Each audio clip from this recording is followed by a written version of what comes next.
ছোটবেলায় বহু বছর একসাথে স্কুলে এবং হাওড়ার লিচুবাগান পুলিশ কোয়ার্টারে আমরা থেকেছিলাম। সেই আমরা আমাদের মধ্যে একজন চলে গেল মহাধামে। মৃদুভাষী শান্ত প্রকৃতির প্রসেনজিৎ চক্রবর্তী ওরফে ডালু। হাওড়ার লিচুবাগান পুলিশ কোয়ার্টারেই আমরা একসাথে থাকতাম। খেলাধুলা থেকে পড়াশুনোর সবই আমরা একযোগে, এক মন এক প্রাণে ছিলাম। তারপর যে যার আমরা বিভিন্ন জেলায় নিজ নিজ কর্মে নিযুক্ত হয়ে চলে যাই।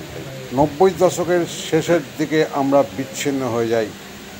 আমরা বন্ধুরা, প্রাণের বন্ধু তাদের মধ্যে একজন আমাদের সকলকে হারিয়ে অল্প বয়সী অকাল মৃত্যুতে দুরারোগ্য রোগে আক্রান্ত হয়ে চলে গেলেন। তার প্রয়াণের আজ শ্রাদ্ধ অনুষ্ঠান ছিল। আমি এখন হাওড়ায় নয়, শেয়ারাপুরে থাকি এবং প্রসেনজিৎ ওরফে ডালু চক্রবর্তীও চলে আসে এই হুগলি জেলারই রিসরা অঞ্চলে 55 তলার বাজারে। স্থায়ী বসবাস সেখান থেকে শুরু করে। এখনও অনেক বছর চাকরি ছিল। সাব ইন্সপেক্টর হিসাবে চাকরি থাকাকালীন সকলকে হারিয়ে চলে গেলেন। বরাবরই চাপা স্বভাবের ছিলেন। নিজের দুঃখ কষ্ট কারোর সঙ্গেই শেয়ার করত না। সচ্ছল পরিবারে, যা দেখা যায় না একান্নবর্তী পরিবারে, তিনি ছিলেন সকলেরই মনে। ধীরে ধীরে একান্নবর্তী পরিবারের অভিভাবক হিসাবে এগিয়েছিলেন। সকলকে প্রতিষ্ঠা হওয়ার পথে তার ভূমিকা ছিল অগ্রণী। আজ সেই বন্ধু আর আমাদের কাছে নেই।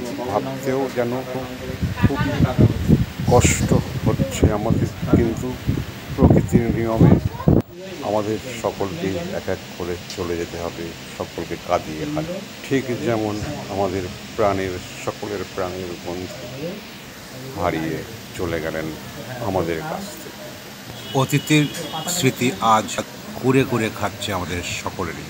এই যে বিষাদের বাজনা অতীতের স্মৃতিকে কুরে কুরে খাচ্ছে আমাদের হৃদয় বন্ধন। তাই আর কিছু বলতে পারছি না। প্রাণের বন্ধু আজ আমাদের কাছে নেই। তিনি চলে গেলেন না হারার দেশে, না দেখার দেশে, নতুন গ্রহে। তার আত্মার শান্তি কামনা করে এই শ্রাদ্ধানুষ্ঠানে আমি উপস্থিত হয়ে শেষ কাজে আমি থাকতে পেরে সকলের কাছে একটাই প্রার্থনা, তার আত্মার শান্তি কামনায় সবাই আমরা সমব্যথীরা যেন এই প্রার্থনাই করি।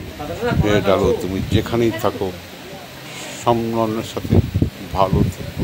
নমস্কার। শান্তি দিবি রে,